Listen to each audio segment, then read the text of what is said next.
বৃষ্টি না আসলে যেমন বোঝা যায় না ছাতার কোথায় চিত্র আছে, ঠিক তেমনি খারাপ সময় না আসলে বোঝা যায় না কার মনে কি আছে। একটু সাবধানে থাকবেন।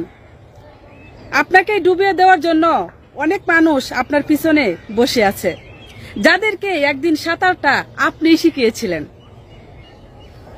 জীবনে আর যাই করেন ভাই, জীবনে কোনো মাইয়া মানুষকে বিশ্বাস করবেন না, কারণ মাইয়া মানুষরা ওই আকাশের মতো বারবার রং পাল্টায়। জীবনে এমন কিছু করেন যারা একদিন আপনাকে নিয়ে অবহেলা করছিল, যারা আপনার নামে পিছনে বদনাম করে বেড়াইছিল, তাদেরকে যেন আপনি দেখে দিতে পারেন যে আপনার দ্বারাও কিছু করা সম্ভব হয়েছে। ভাইরে, একটা সত্যি কথা কি জানেন? মৃত্যু আর ভালোবাসা কখনোই বলে কয়ে আসে না। একজন এসে নিয়ে যায় মন, আরেকজন এসে নিয়ে যায় এই জীবন। ভাইরে, 2000 টাকার গিফট দিয়েও গার্লফ্রেন্ডে খুশি করতে পারবেন না হয়তো, কিন্তু 50 টাকা একটা পথ শিশুকে খাইয়ে দেখেন খুশি কাকে বলে, নিজের চোখে দেখতে পারবেন। 5 জন একসাথে বসে অন্যের সমালোচনা করতেছেন, এখান থেকে আপনি চলে যান, বাকি 4 জন দেখবেন আপনাকে নিয়ে সমালোচনা করা শুরু করে দিয়েছে। এটাই হচ্ছে আমাদের বাঙালি সমাজের নিয়ম রে ভাই। তুমি আমাকে বস বলছো, আমি তোমার কি বলে ধন্যবাদ দেব?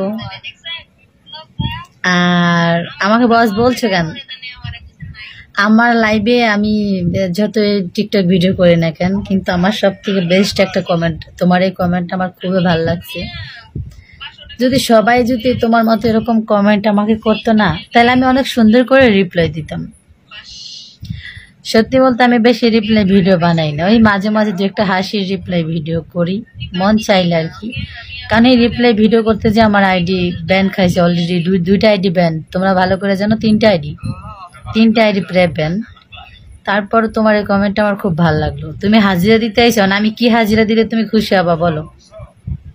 তাই সেবন তুমি আইসে পড়ো, আমি তোমার সাথে কয়েকটা ভিডিও বানাই। তুমি কোথায় আছো ঠিকানা দিও পরের কমেন্টে, বাস এই ভিডিওতে কমেন্ট করে দিও। আমি যাইতেছি তোমার আইডিতে, আমি দেখি তোমার ভিডিও।